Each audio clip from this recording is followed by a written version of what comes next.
Hey Ding Dongs, I'm Jamie, I'm Richard. and this is Explain It to Jamie, the comedy politics podcast in which I, a politically innocent but curious individual, solicit the help from my politically savvy and highly intelligent friend Richard Lamb.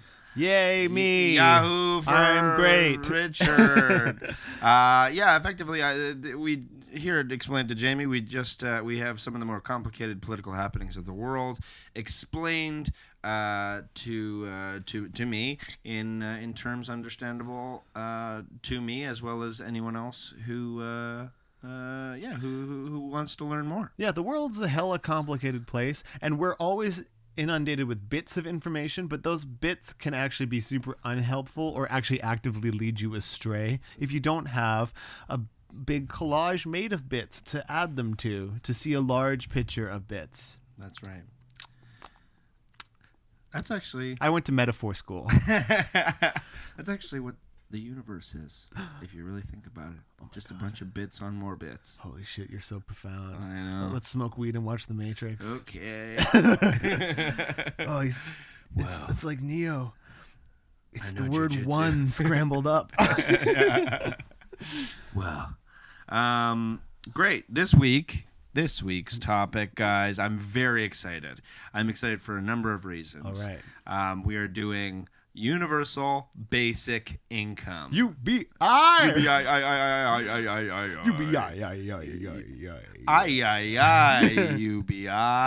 UBI. I love it. Damn it. So So close. Oh, shit. All these years. Back to the wasted. fucking drawing board. My degree from metaphor school is not getting me anywhere. This podcast was going to pay the bill. And now it's all gone to shit. All right. UBI. Okay, so Jamie, Universal basic why income. is it you want to know about the universal basic income? Okay, here's why. And I'm very excited. First of all, it's in the news, as our way. Second, it tickles and satisfies a certain like idealist part of my being. You know, this kind of chat. My youthful idealism is scratched, as well as I'm pretty sure I came up with the idea Yeah. for universal Okay. basic income. Do tell. When I was in high school, I remember thinking, why not have like a minimum wage, like not minimum wage, but like a guaranteed minimum income to cover food, rent, everything that's like a necessity and not a luxury. The things that you just need to live and live a healthy life. And I don't want to say that the world stole it from a pimple-faced 10th grader named Jamie Kavanaugh, but I am not saying that. That's funny because when I researched this, there was a video on LiveLeaks that was just a security cam footage video of your high school, and also then it was on a monitor, and Justin Trudeau, as a young man, was watching you in high school and said, "Oh, I've got it. I knew he was. I will steal his idea I knew he looked familiar. and become a dreamy asshole." Yeah, Justin Trudeau was my teacher. He actually taught at the high school that was next to the elementary school that was next to my elementary school. Really? Yeah, except that was a fancy private school, and I went to a not fancy public school. Right, but he's the Prime Minister's son, Yes, that's right. That's right. Yeah. They come from that family where they don't have lower jaws. UBI. The UBI. Yeah, great. I mean, one of these days we should do a topic that's like, you're like, this isn't in the news. Yeah. No one's talking about this, but we will. Yeah. Like, it'll be like, did you know that the 3-footed gecko is approaching not extinction, but endangerment, but sort of? Yeah. Or something like that. Except for one of them who like runs an insurance company. Yeah, that's right. Do you know the 3-fingered geckos have finally opened a community college? Like, this is the kind of hard-hitting topics we'll get into someday. Yeah, that'd be good. It'd be nice Yeah. to break a story. That's right. We can break the story about the raccoons living in under the pile of junk in your backyard. Yeah. Yeah. There's possums actually. Possums and raccoons? Well, Are they working together? I doubt Are they they're forming a working little together. society? We don't talk nonsense, Richard. You know the possums and raccoons. They hate each other more haven't than been able anyone. to get along since the Great War of Why? 1937. Why, the only thing keeping humans on top is the fact that the possums and raccoons can never unite. Yeah, and the bears would never forgive the possums if they ever shared bread with the raccoons. But can you imagine if the possums, bears, and raccoons broke into peace? Why, we'd all be... What's that at the window? oh my God! It's a crude contraption made out of twigs and berries, but Smash! it's so lethal! Jamie, we should have broken it sooner!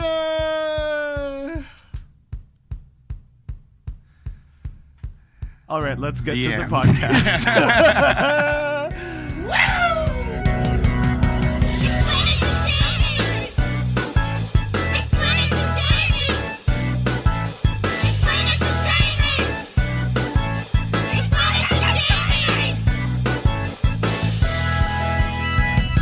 Okay.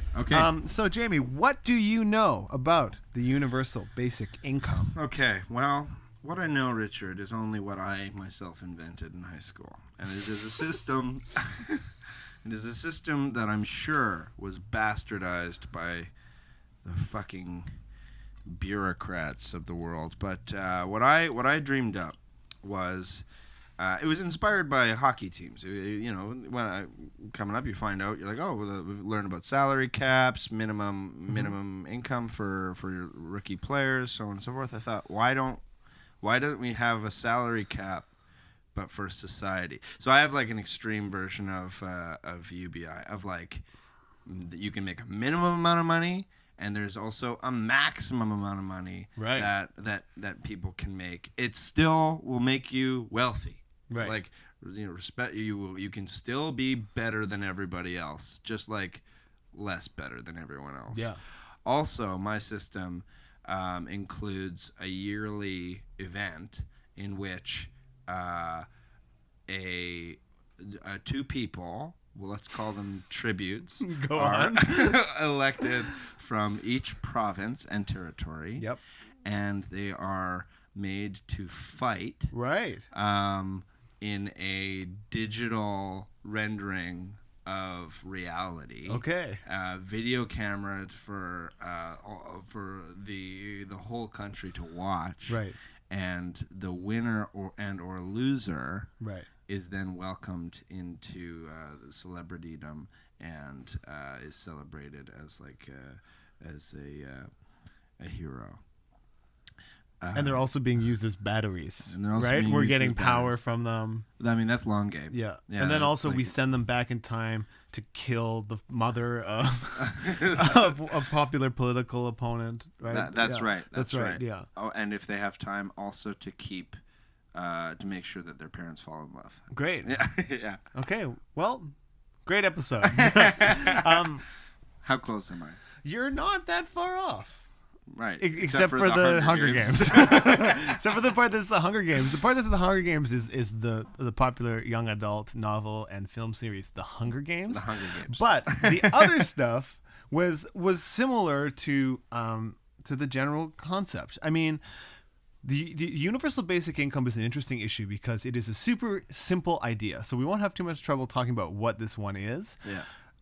It's making it a reality where you start to get into, oh, we need to talk about this. And this is why I'm interested in talking about it too, is we're starting to hear a lot about it. But I don't think people understand what this conversation is yet. The conversation isn't about if we should have it or not. It's about what we're trying to do, right? So let's just pull this Band-Aid off. The universal basic income is exactly what those three words mean. It is an amount of money paid by the government to all people, all citizens, right, regardless of any criteria. Right. It's universal. It goes to everybody, and it's a certain amount agreed upon by the government, usually the poverty line or close to it, or some percentage of it, right? And everyone should get this income as part of living in society. That's a super easy thing to understand, right? Right. The universal basic income is not a new idea. unfortunately. I hate to break this to you, but there was a version of it that even dated all the way back to 1795 in Right. England. It was also attempted and then abandoned by Richard Nixon. Richard Nixon there was almost universal basic income introduced in the United States under Richard Nixon. Really? Yeah, and we'll get into that whole story He's as gonna we pay with it keep talking or about with it. diamonds, Yeah. right? He stole diamonds? diamonds or something like that. You think Richard Nixon stole diamonds? Isn't that what Watergate is? We need to do a Watergate episode. Yeah. That's the movie Entrapment. No. You're thinking I'm pretty sure it was Watergate. when you picture Watergate, you picture Richard Nixon in like a sexy leather suit, a dodge like crawling under a laser like tripwire system in order to steal diamonds. That's actually not far from what I imagine. I do imagine. That's the movie Entrapment with Catherine Zeta-Jones. I imagine someone sneaking into a building, but I imagine a rabbit doing it because I don't know why, but my brain just connects Watership Down with Watergate. With Watergate. Wow. Just one of those weird brain yogurts, you know.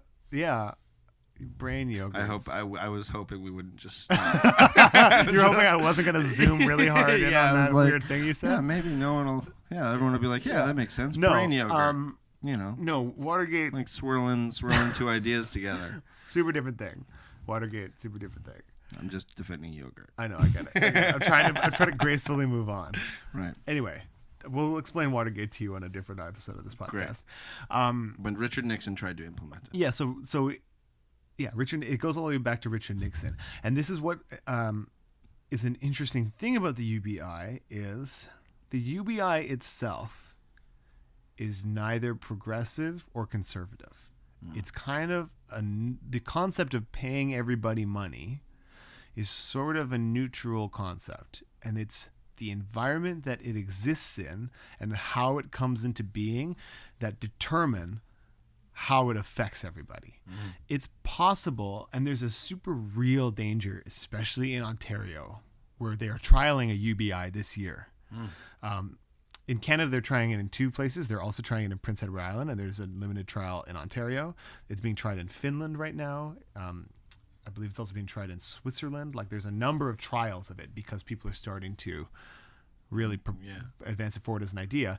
But there's a real risk it can end up being a tool to enrich the richest people in our societies even more and dismantle the government safety net that people use and rely on, right? How do you mean?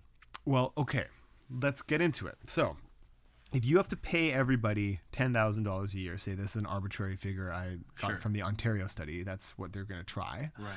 Where does the money come from? Now, you said maybe you can put a maximum yearly earning on people, and every money they make above that goes into the big fund, right? Yeah. Actually, this is there's an interesting thing in Alaska. Alaska has a form of a universal basic income. The state of Alaska. It's called the Alaska Permanent Fund. And the way the Alaska Permanent Fund works is when Alaskans realized they had all this oil and companies were going to come develop it, they realized their state was going to make a shitload of money, and then one day all the oil was going to be gone. And suddenly they weren't going to be making a shitload of money. So they amended the Alaskan Constitution and made a law so that any company doing oil extraction in Alaska had to pay a certain amount into this big fund that the government owns, and then the government manages it like a mutual fund, right? Like a retirement fund. Right. But then every year, whatever interest the fund earns gets divided up and just paid out as a check to all the people who live in Alaska. Huh. Today, I checked it today, the value of the fund is $57 billion. Right? So in a year, and so there are years where it hasn't made interest, it hasn't made a profit, and then people don't get a check. But it's trended pretty positive, and most of the time people do get money from it. Right. Wow. Right? Okay. Great idea. So that's an interesting idea, right? Yeah. There's, again, okay, the thing that divides the right-wing UBI from the left-wing UBI has to do with working or not, right? I think, and I'm guessing, in your vision of the UBI, it gives you the freedom to not have to work all the time. So that if you wanted to, spend 3 weeks renovating your place and painting everything and making your space nice, you would be able to do that and not get financially crippled, right? Yeah. If you wanted to spend a year writing a play, you could voluntarily go down to a low income level, live super frugally, and actually just write for a year. And you wouldn't be killing it, but you wouldn't be starving. You would be comfortable. You'd have a space would be opened up between you being in absolute poverty and making money for you to choose to not work on things that earned you income if you wanted to, right? Is that part of what you want? That's effectively. Like I mentioned it in a previous episode. I can't remember which one, maybe the Obamacare one, but like, I don't make a lot of money. And and that's even when I'm working lots, because we work contract to contract. Right. There's great periods of time in which I'm not making money, and the reason I would be really excited about it is for when, if and when I have 2 months where I can't get a job because I have 2 contracts that are already set. I have 2 months in which I'm not working and nobody will hire me because no one wants to hire someone for 2 months. And like, I've had it before in those months where I am, thinking of like, what can I sell? You know what I mean? What can I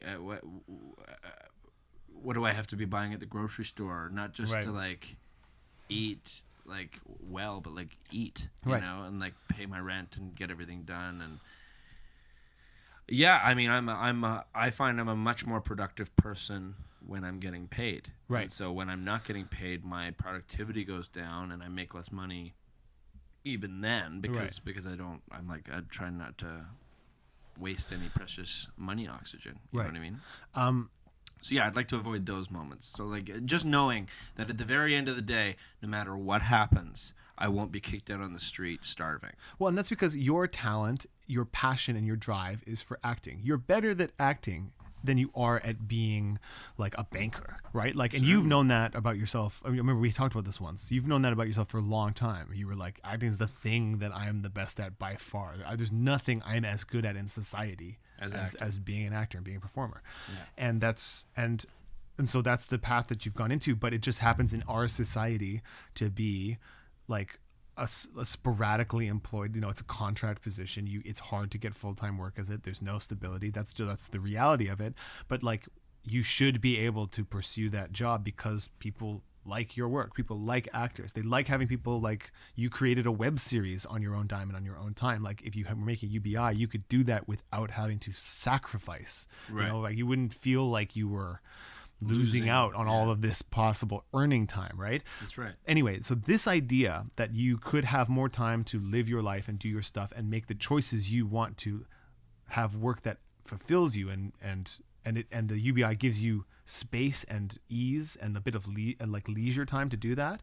That's the left-wing version of the UBI. Yeah. In the right-wing version of the UBI, it's like basically welfare. Right. It's about getting people to work. Right. And so often the right wing version of the UBI isn't actually universal. Like often it's just a negative income tax, which is what that's called, where like, say you pick the poverty line as a point, and it's like, if you are under the poverty line, the government will just pay you up to the poverty line. Right. And if you're like, and then it goes away when you're like double the poverty line, say. So like if you're so you get a little bit, if you're a little bit above the poverty line, you still get a little bit to kind of top you up, but then after a certain point you'd stop getting it, right? And that's a negative income tax. Now the thing about that is that doesn't set people free from working. You know what I mean? Because usually in those cases, then you'll be making you're still in our society, right? If you make poverty wages in our society, you do not have a fun and easy life. No. Right? You still have to work, right? And that's what the right-wing people want. Now, I think that like part of why it's super important to understand that there's two ways, there's a number of ways, but there's two major ways the UBI could go on us if it gets implemented, is that this is the conversation that's happening right now. This is the fight that's brewing about the UBI. Right. It's like, what kind of UBI are we going to have? What's going to be its purpose for our society? What kind of life are we enabling for people? Right? And like there's a number of dangers associated with, like in Ontario, the Liberal government likes a UBI, and a lot of business leaders like the idea of a UBI too, and that should be a huge red flag for everybody.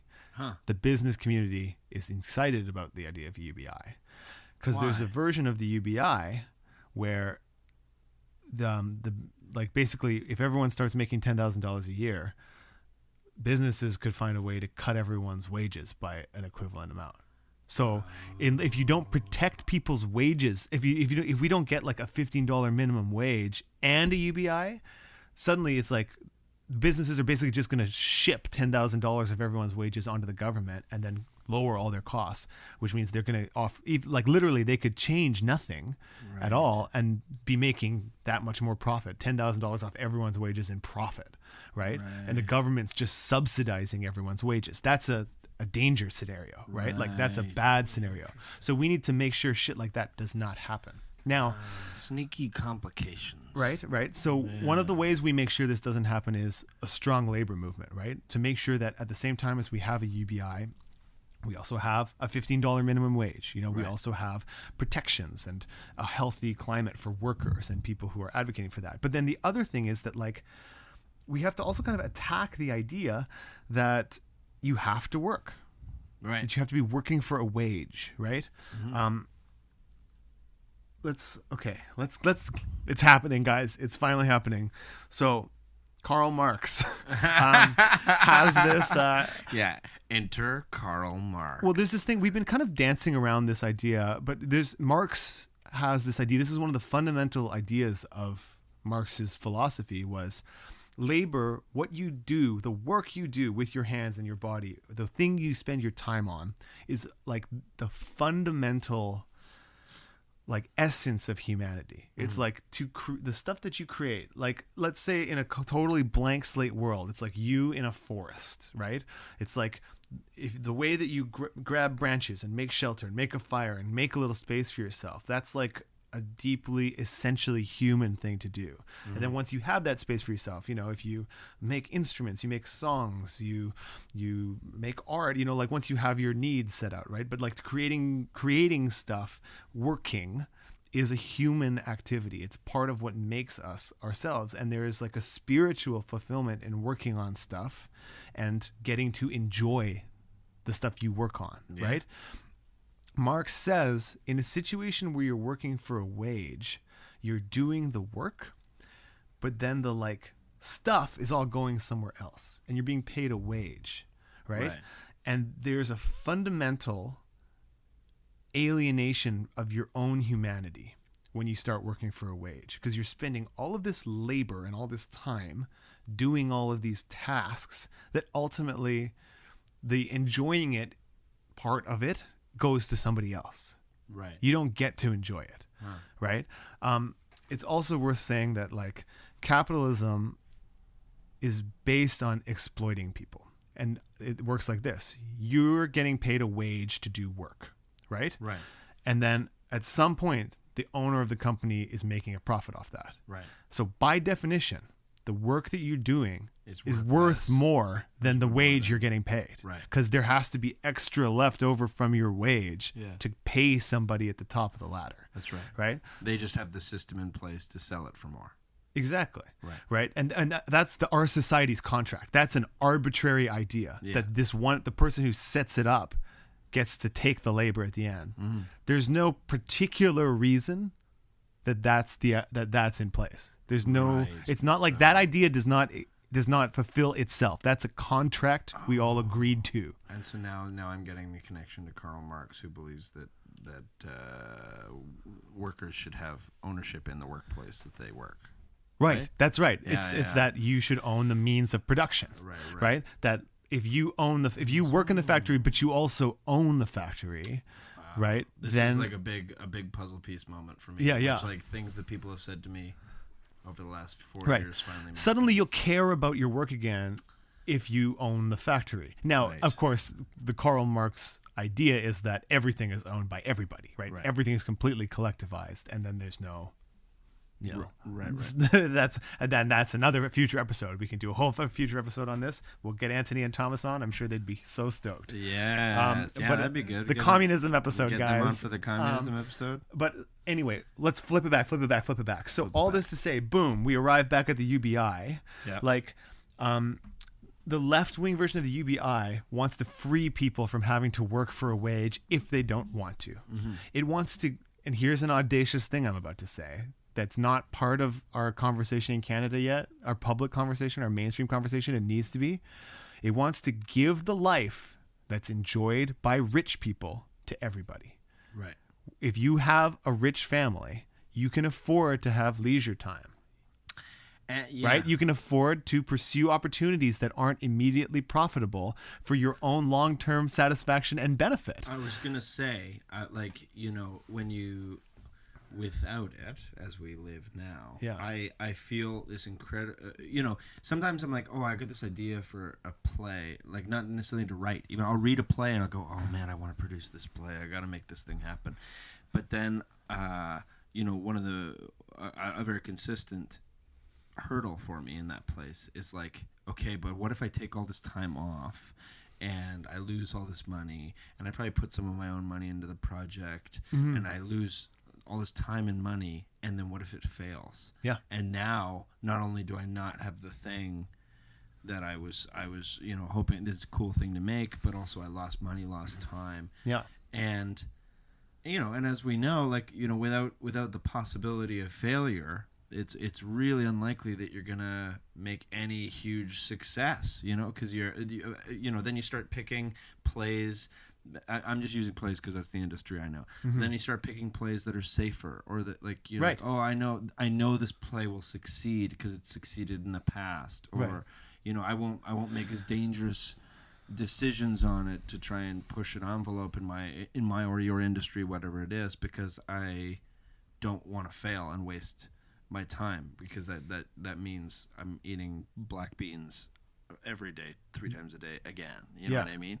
And so, the possibility, it buys you time. It buys you time to fail. It buys you time to reassess, to reposition yourself, whatever it is. It also buys you time to do, and not just, indulge your own whims and passions, but it buys you time to do all of the labor that for some reason in our society nobody pays us for. Right. And the hugest one, an unpaid labor is a huge capitalist issue.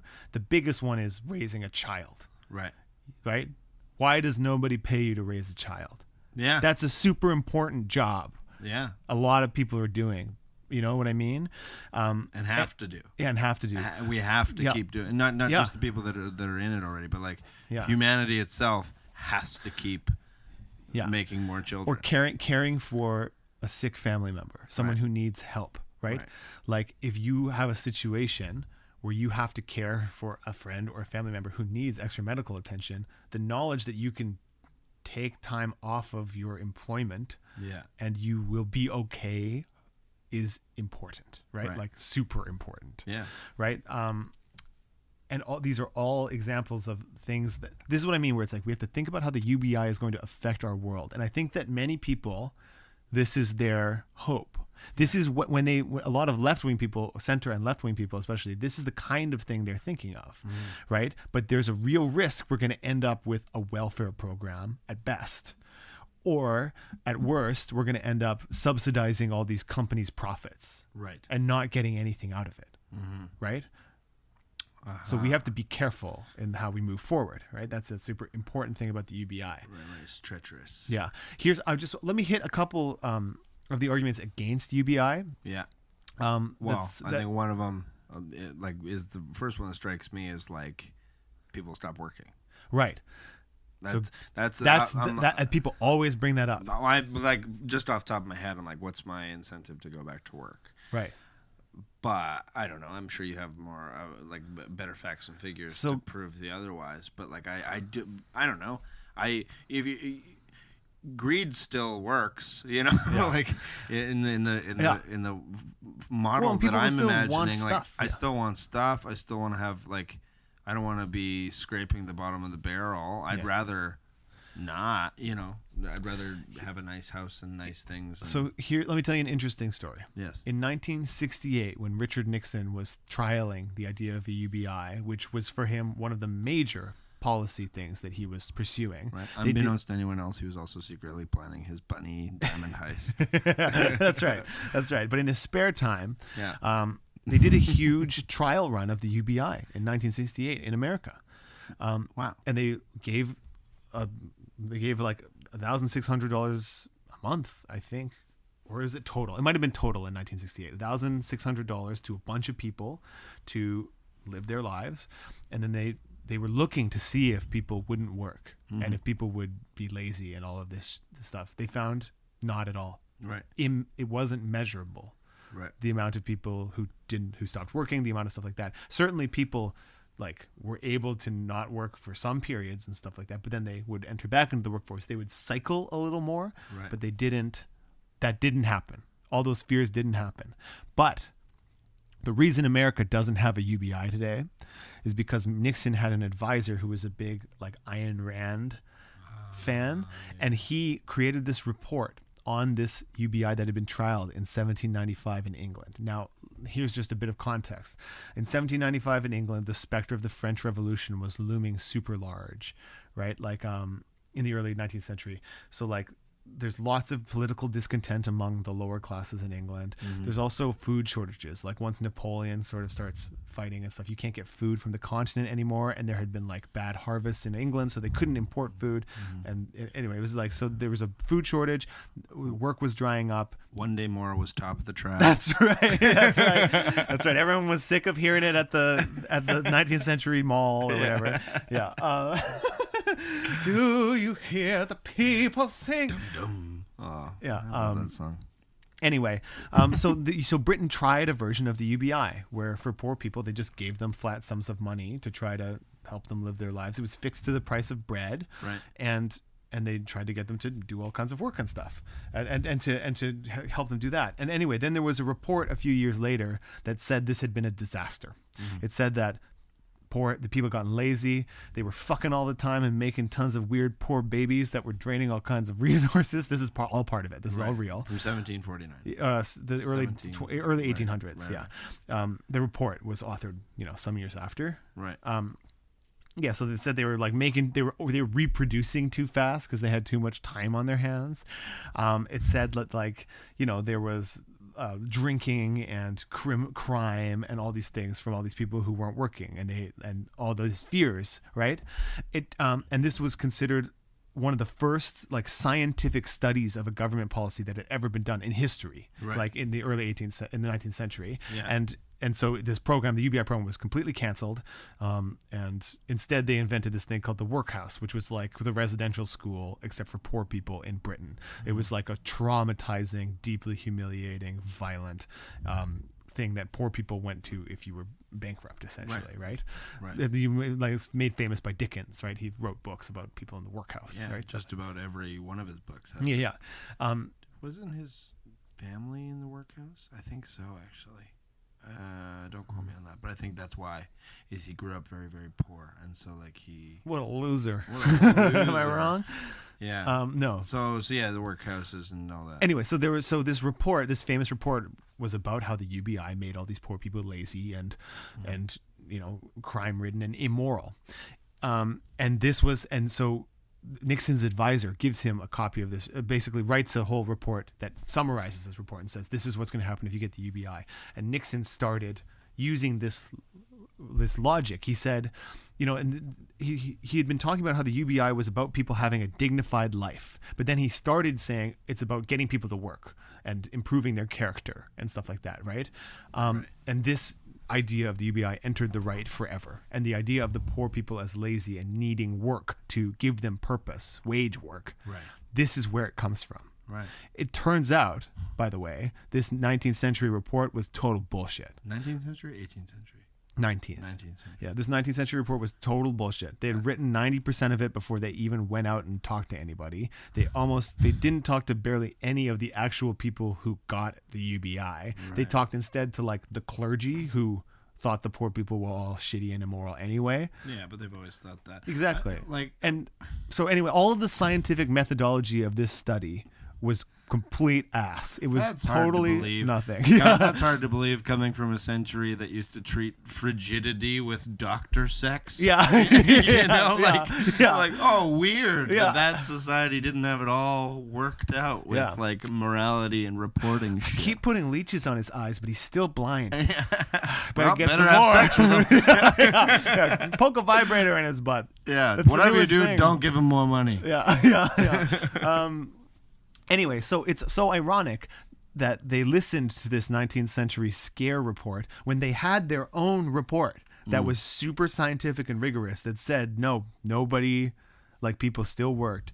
There was not an increase in crime. There was not like people went to school. People cared for their sick relatives. Like people did all the stuff you thought they were going to do. Right.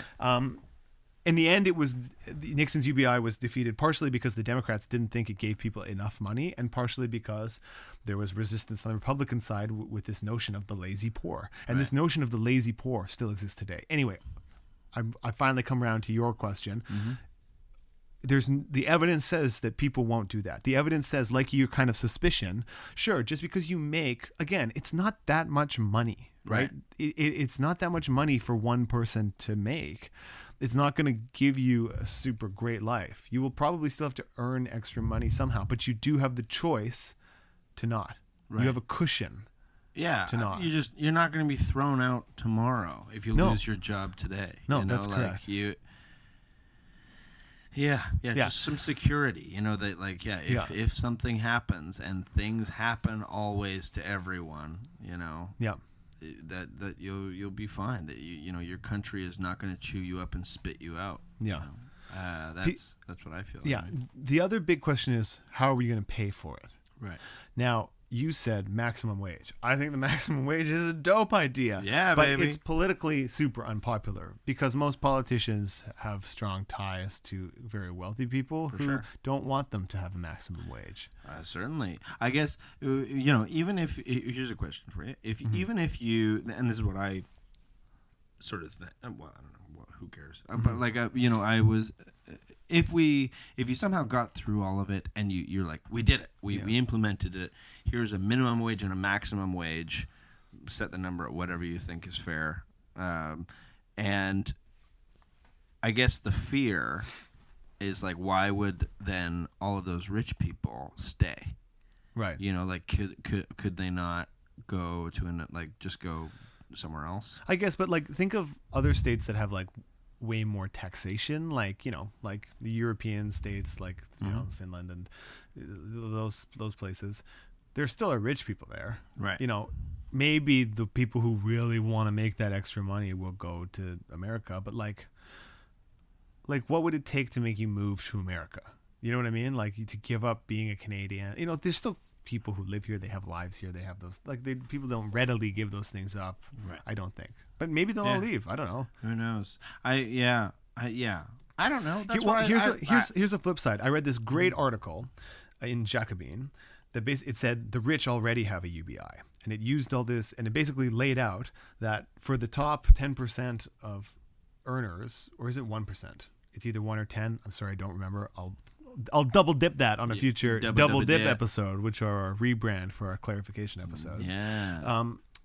Basically, 30% of the income of extremely wealthy people in the West comes from capital gains, which are like interest on accounts they have, rents they collect, like money that comes to them through no labor whatsoever. Right. They're already getting a shitload of money. The money is making money for exactly. They're already getting a shitload of money by not working. And are rich people like, you know, are they immoral and lazy and all these things? No, right? Right. But they already make tons of money that is not related to their labor, right? Yeah. There's an idea from Yanis Varoufakis. Varoufakis, who's the finance minister of the communist finance minister of Greece, like the Socialist Party in Greece, that you can pay for a UBI by any company that's publicly traded in the country has to buy into like the government owns part of its stock. Yeah. Just like in Alaska. And so every company has to pay into a big fund for people, and then we get paid out of its interest, which is exactly what rich people have, except everyone would get it. Right. You know, like why not? Everyone paying, you know, a couple % of each company into the big government thing that we all get money out of. Yeah, it's like that 30 Rock joke where Tina Fey, Liz Lemon is like, I forget what she's saying. She's talking about her dreams or something, and, and she's like, I just want to make a big pile of money so that I can make my money make more money like rich people do. Yeah, you know? yeah. And you're like, yeah, exactly. It Yeah. seems to me once you have money, it's a lot easier to make it. Yeah, well, why can't we all have that? You Yeah. know? Yeah, and so it's generally considered it's not a good idea to use taxation to create a UBI because it is shitty to maybe just take money from people Yeah, for sure. and make it, and then it's super easy to be like, my money is going to you not working. It's like, that's true. But the reason that it's interesting to take capital gains, which in theory would also go to rich people, is that, again, we have this notion that individual people make money and then they spend it back into society, when actually all wealth is created collectively. Any company that makes money can only make that money because there's a receptionist and a warehouse guy and a salesperson, you know, like, or whatever. It takes all of those people's labor to generate the wealth, and then one person privatizes it. They grab the wealth and take it for themselves. Right? That's our system now. Yeah. But but that's not an idea that most people realize. Right. The wealth is collective to begin with, and then it's privatized. We're just grabbing it before somebody gets it, a little bit, a part of it, you know, to make a UBI. That's one way it could be paid for, as an example. Interesting, right? Very interesting. Yeah, like I said, labor rights are really important too. Like, if we don't have good jobs, a UBI won't help us. Right. If you can't get good jobs. Oh, I remember. So then the big branch of this is getting super urgent and important because of automation. Like, this is the big thing we're all talking about right now. I right? was gonna say, Yeah. but like it seems to me that there's, you know, sometimes there's not enough jobs, and I wonder if that's a problem. Yeah. Well, the other risk where is that I'm the like, jobs are getting shittier too, right? Like, yeah, and you know, if we can now make a machine that can build 10,000 cars per month, and that puts however many thousand people out of work, like, we are punishing those people for the advancement and progression of our society, and like, I don't know, you know, And Bill so Gates you're said, just to set the picture a bit for people, like, automation is rapidly changing. It's like a second industrial revolution that people think is about to explode. It's been cooking, but people are worried there's a huge explosion point, and there is going to be a huge explosion point. And I think personally that explosion point is the self-driving car. Right. Once the self-driving car happens, we're going to see crazy social changes. Yeah. Especially because a super at-risk job for automation is trucking. Right. And in the U.S., there's like 3 million truck drivers. Whoa. That's like 1% of the whole United States. Their job are truck drivers. Is getting shit from and one place to they're another. generally, like, you know, they skew a lot more male.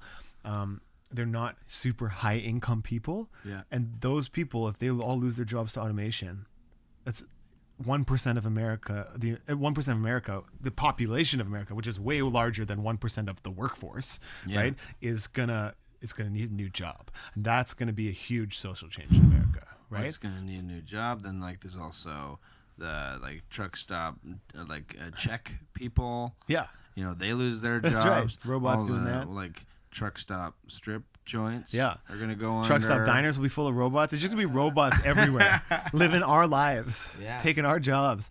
Do you ever think that maybe, like, it's already happened? Like, Yeah, like, AI has already happened. This podcast is actually just created by an algorithm. Yeah. It's AlphaGo, actually. It thinks it's playing. This is all part of AlphaGo's strategy to win every Go game it possibly can. Right. So it's creating this podcast. This is some long con it's making. One day this podcast, somebody's going to hear this podcast. They're going to get distracted for a second by an idea they hear from it. And then 5 weeks later, they're going to play a Go game against AlphaGo. And then that idea is going to surface in their mind again at the exact moment they have to make a crucial move. They're going to make a mistake and AlphaGo is going to win. This is how it's playing Go. Yeah. Sometimes that keeps me up. Sometimes. Yeah, no, for real though. How would we know if that was happening? You want a conspiracy theory? Like people think that like politicians are lizard people, and there's a secret bunker under like the Colorado airport. Like, what if there's a sentient AI that's already just like planting the seeds to kill us all? Yeah. That could easily be happening. Yeah, like Secret Invasion from X-Men. Yeah. Or like what if or Marvel? Yeah, that's a real fear that keeps me up. It's like what if it's like not a real fear. Yeah. Well, maybe, who knows? But like what if AI has already taken over and like all the like progressive ideas I have are as obviously good as I think they are, but like the robots are trying to like keep them down by being like, no, stay racist. Stay racist, stay homophobic, stay like addicted to these religions, so that like they're trying to organically keep us from progressing, like without like setting off our alerts. That's a super. I don't know. I think that's like a super plausible. That's a much better conspiracy than you could have them for free. Weird conspiracy people. There you go. Yeah. So automation's coming. When the Industrial Revolution happened, it seriously remade society. Now, here's another, like, I'm just going to smack this down right away. People often say the Industrial Revolution actually, yes, it like eliminated jobs that had existed in the past, but it also created a shitload of jobs because goods could be cheaper, more people had access to them, it created more demand, so you needed more places making stuff because there was more demand for it. In the end, there were more jobs created. Right. Sure, those jobs were shitty, exploitive, like forced thousands and thousands and thousands of people into basically like horrible slavery essentially. And then it was only by like the bitter fighting of the labor movement for decades that we finally managed to reach a sort of like detente where people had normal lives again. And now that's being already undone. But neoliberalism has undone the gains of the early 20th century in the labor movement, and we're fighting for that stuff again now, afresh in our lifetimes.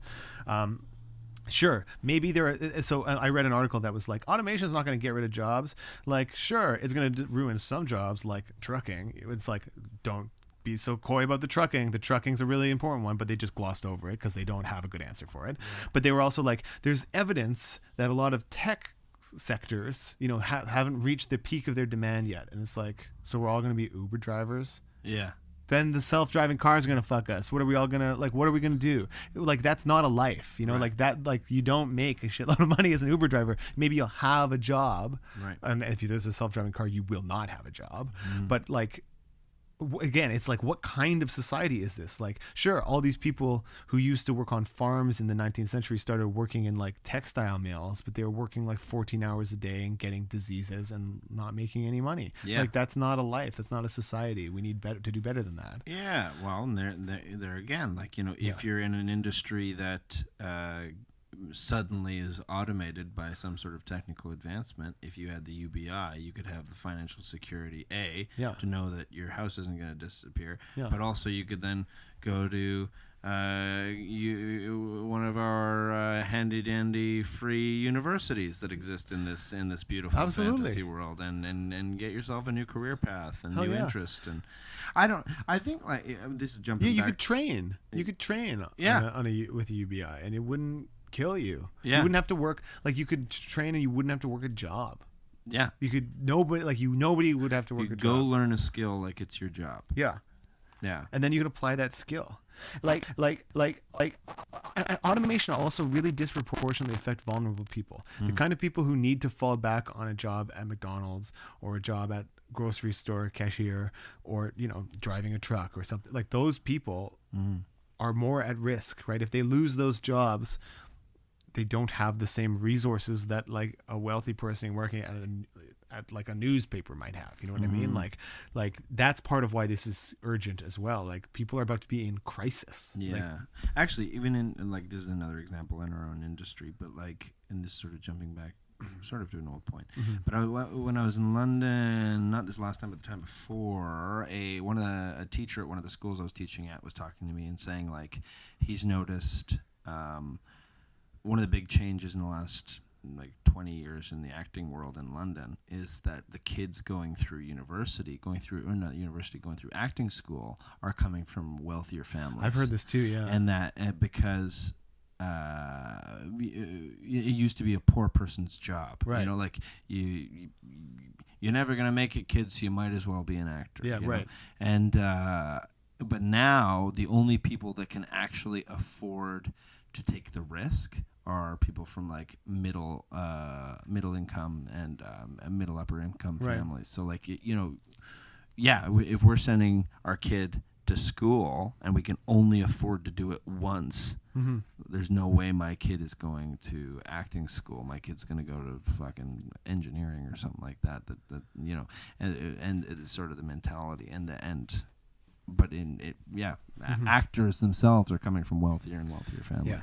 Here's an interesting idea I read about too, is like a federal job guarantee, like a huge, massive federal government program that's like, if you don't have a job, we will get you a job. Mm-hmm. Like say there was like a base level of job where it's like you sign up for a year, you make a $20,000 salary, and you'll do like, infrastructure projects. Say the government's, if this is an example that I've kind of like pulled from a couple places. Like, say the government's like, we're going to create a massive program. No one's going to be unemployed. Every single person who's unemployed, we have a $20,000 contract for you with a little bit of training involved. Mm-hmm. And it's like, we're going to upgrade everything that we can to run on renewable energy. We're going to install solar panels everywhere. We're going to create the infrastructure for solar energy, for wind energy to be linked in. Like if you join the federal jobs program, if you don't have a job, you can come join up. We need people to just like help us lay all the shit out, right? Yeah. Just labor. Why not? Yeah, it's like, but like the federal government has to do all this stuff. Why not have a big program that can employ people? And if we had that and a UBI, suddenly we'd be cooking. You know what I mean? That's like an interesting idea too, right? And a federal jobs guarantee is not expensive compared to a UBI. Like, because if you look, basically, if you're trying to employ the number of employed people we have in America, that number was like 15 million unemployed people. Right. If you paid 15 million unemployed people $20,000 a year, it would cost like a few $1 billion. Right. But which is not like a UBI to pay everyone in America $10,000 a year is going to cost $3 trillion. Of course, that's before you get the money from other places and like figure out how to pay for it. Right. That's like the gross figure, not the figure when you correct it for all this other stuff. Right. It's actually, lower than that. The actual burden is a lot lower than $3 trillion, but like a federal jobs guarantee is way cheaper than a UBI, Right. because there's fewer people who are like unemployed. Right. But like, why can't, this is what I mean is like, if we get a UBI, we have to start thinking of these other things Right. too. Like, what It's do we like, want out of it? yeah, and what else are we going to have?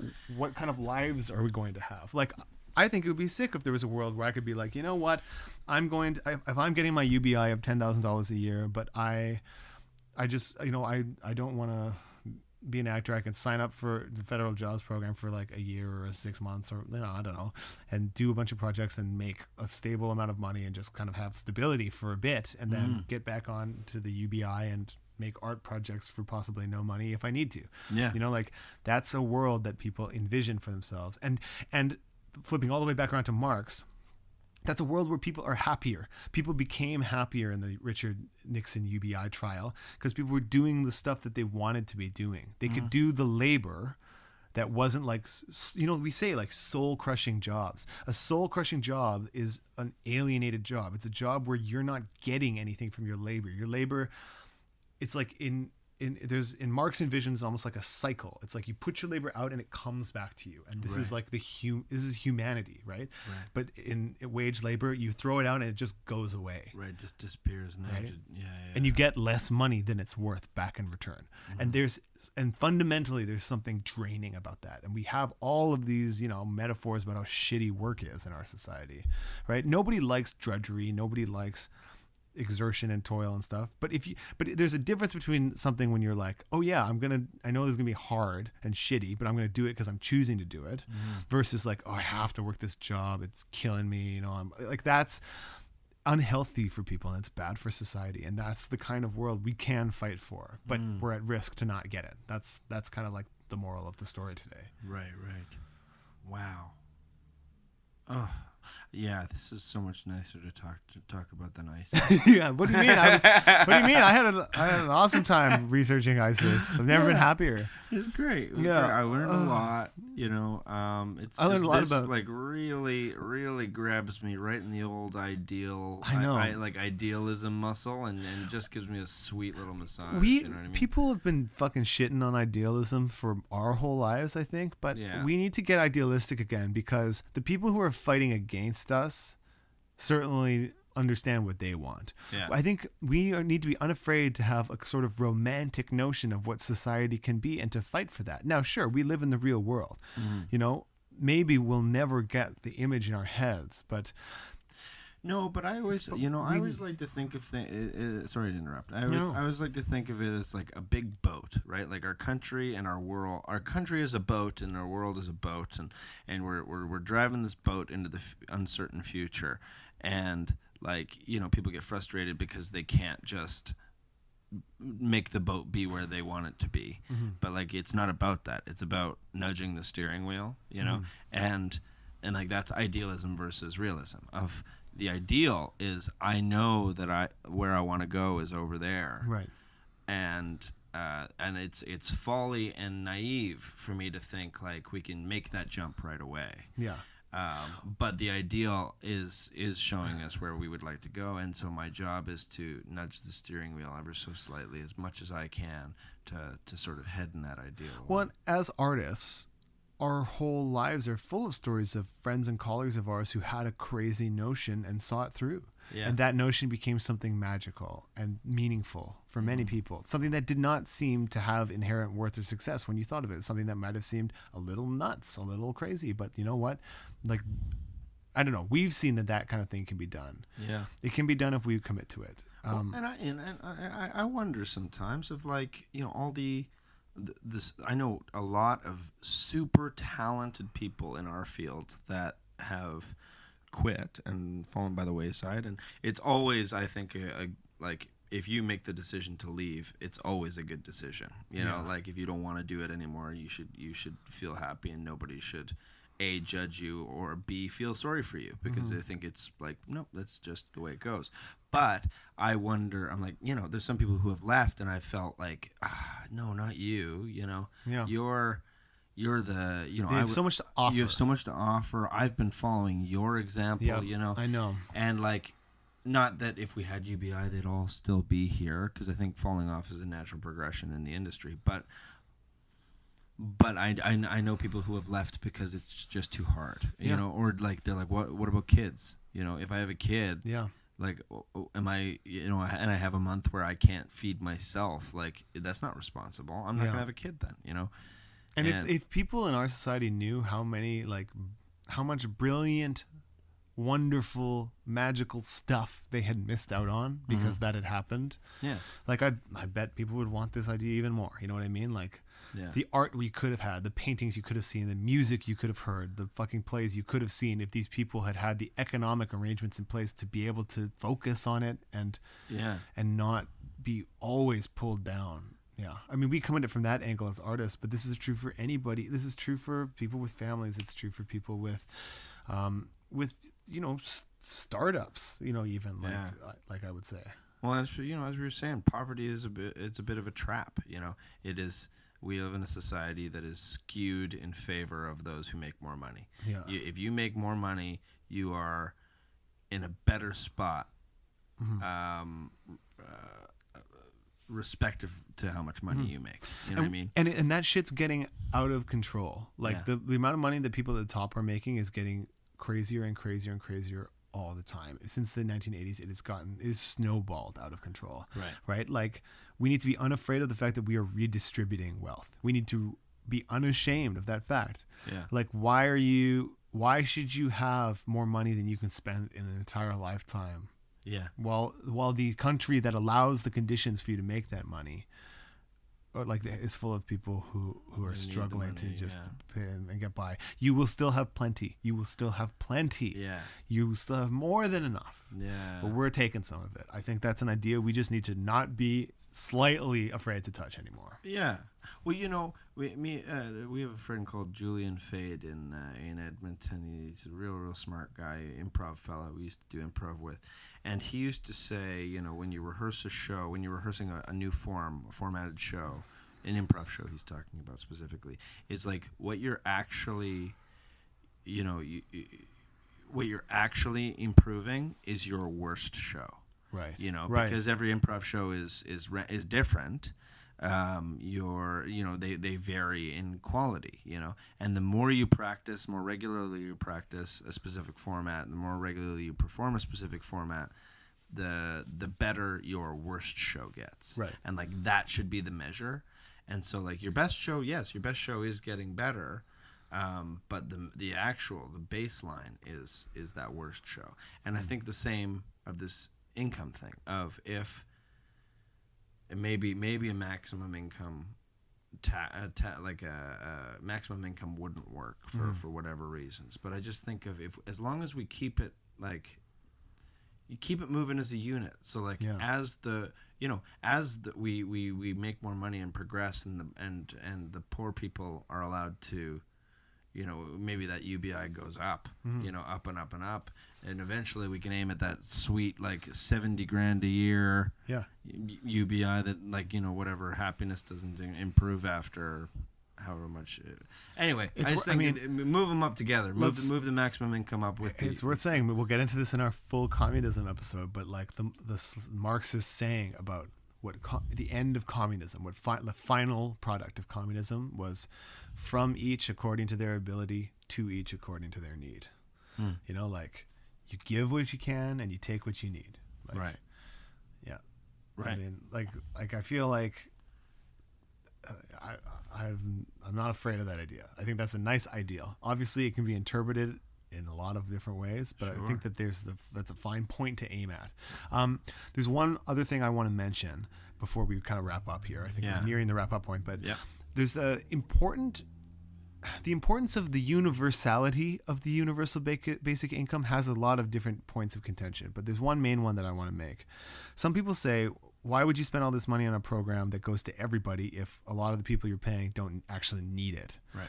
But an interesting argument against that is that there's a psychological thing that happens where if you need to drop off working and just rely on your UBI, you don't feel like you're going on welfare because everyone gets it. Right. It goes to everybody regardless as if you need it or not. It's just a fair thing that everybody gets. Yep. And a negative income tax, like we were talking about earlier, where like if you're not working, you get paid up to a certain point, or if you make below the poverty line, you get up to a certain point and then it goes away after a while.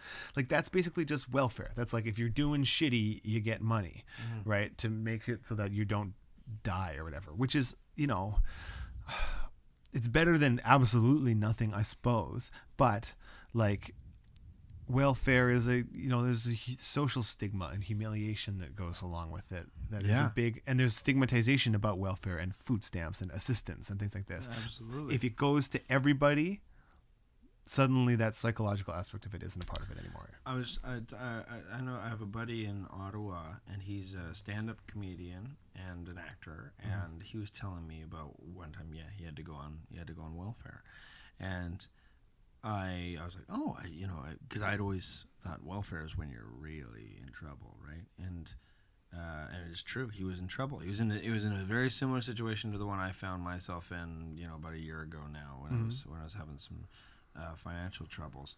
And but the difference is he has a son and he has a mortgage, and you know you can't afford to miss a beat, you know. Yeah.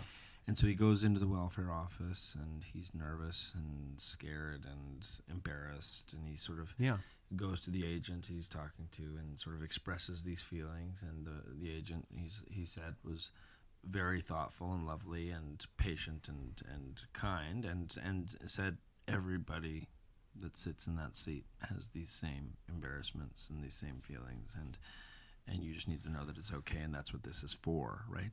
And and like, oh, sorry. Yeah, well, and like that, like effectively, I mean that's sort of it. You know, there is an awful. It's the difference between like, we have this myth that it's like you should be succeeding in society if you're a good person and and you're smart and good at what you do, you'll just make money, right? Like this is myth we have about how our society works. There's all kinds of reasons a person could need to go on welfare, that some of which are completely not in their control, many of which have to do if they're supporting other people or not, right? Like, and it's a psychological difference between like I'm not doing good enough and I need help versus like this is the wealth of our society and we all get to share it. We all get a piece of it because it only exists because we are here. Yeah. That's the difference, and that spiritual difference. I think it's a part of the big a piece in the puzzle that's like this UBI in its best form can help people have more dignified lives. It can just take some of that pressure out that you feel, and give you options. Give us the lives that rich people have been living, for hundreds and hundreds of years. Yeah, and like it's also just sort of a nice social admittance that life isn't fair. You know Exactly. what I mean? Like, one more quick tale before we wrap up. But my current downstairs neighbors are crackheads, and wow. I mean, I live downstairs, so you just. I mean, you Yeah. didn't have to just say it. I like wanted that. to talk to you a long time about this. You could say we're crackphilic. Crackophiles. Yeah, we're crackophiles. They have some crack issues. Well, one of them for sure does. He talked to me about it, and the other one I think has some alcohol issues. Anyway, these are two. Like one of the fellas is literally illiterate. He can't read. Wow. He's 35 to 40. The other one is 40 to 45. These are poor gentlemen, and they grew up poor, and they grew up uneducated, and they now have substance abuse issues and all of that. And it's interesting when I first sort of found out who they were and what they were about. I always knew that they had a bit of an edge to them, but like when I sort of found out a bit more about it, I got really nervous and scared. Of like, oh my God, these poor criminals are living in my basement, and like, there are things that are certainly like actual real world annoying. Yeah. It's not a luxury to live above crackheads, but in getting to know them and like chat with them and stuff like that, I mean, it sounds so fucking obvious and dedoy to say, but like to go, oh, you guys are, real people. I put a label on you when I found out you were addicted to crack cocaine, and no, I don't trust you to like watch my bike for a few hours. I'm not gonna like say like give you the keys to my place and say I'm going out of town. Would you mind house sitting? Yeah. But to hear their stories about what they've come up against, like a single one of their stories doesn't match half of the things that have happened to me in my life. Right. And the difference is the grand hideous lottery of when and where you came into existence. Right. Absolutely. And like, can you imagine how many times in the cycle of perpetuating that cycle of poverty, things could have been different if there had been a bit of a cushion for somebody. I mean, you can never know exactly in somebody else's life, but that's the theory behind it. Anyway, we should probably wrap up. We're getting long here. It's but about time. So to wrap up, what have I learned about universal basic income?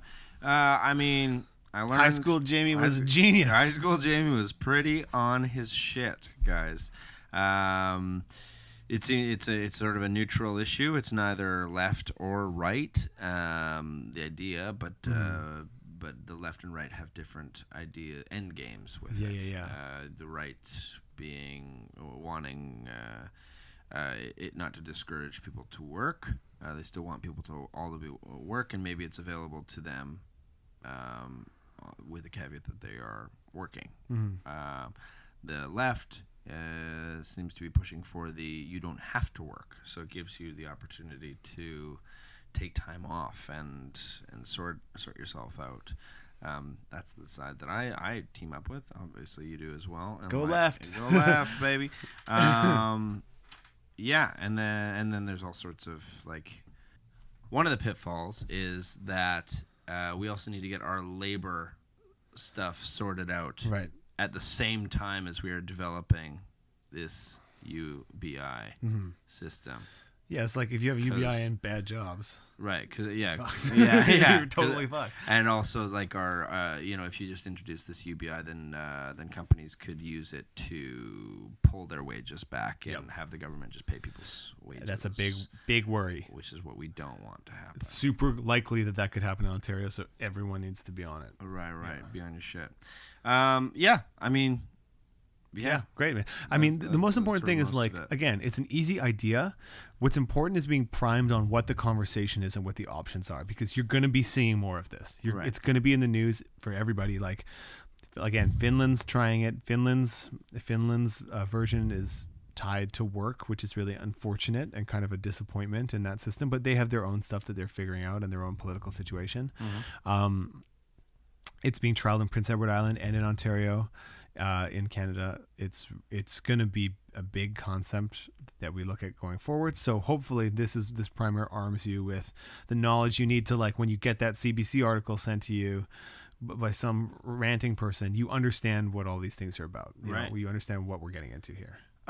Amazing. Yeah. I'm happy we finally got to do an episode that satisfies our clear socialist slant. And also, like, nobody said a woman should be a sex slave in this episode, which was a really nice change of pace for me. It is really nice. We've hit a couple dark topics over the last little bit. We got some light ones coming up down the pipe. We will resatiate our palates. Or recalibrate our palettes to handle some darker hell nonsense. That's right. We'll be like, we'll be back to, like, it's like sipping the, like, shitty, like, hell wine. We'll be like, yes, there's a bouquet of alt-right sexism with just a hint of Sharia law. That's right. Yeah. Now we get to have Just like a little taste of lemon sherbet. Yeah. UBI socialism, Yeah. so that we can. We're gonna be like horror sommeliers. That's right. That's like what we're becoming right now. Slowly but surely. Yeah. Ugh. But hopeful. By God. Yeah. By God, we're hopeful. Oh, we are. Okay, so keep an eye out. Check out the Fight for $15 in Fairness here in Ontario or across North America. It's taking place right now. Stay educated, stay informed. Yeah. As usual, comment, give us a message. If you feel engaged by this topic, if you have something to say, if you'd like to clarify something we said that you feel could be tweaked, please engage us. Comment, message. We're on Twitter. We're on Facebook. We're on SoundCloud. And At Explain Jamie on Twitter. Explain it to Jamie@gmail.com. Explain it to Jamie on Facebook. That's right. Give us a rating on iTunes. That helps out. Give us 5. And Give us 5 stars. Yeah. Fucking give it to us. Give us the 5 stars. Give us 5. Just hit us with those sweet 5 stars. Give it a like. Give it a subscribe. Share it around. Stay vigilant. Stay hopeful. Stay active. I'm Jamie. I'm Richard. This is Explain It to Jamie.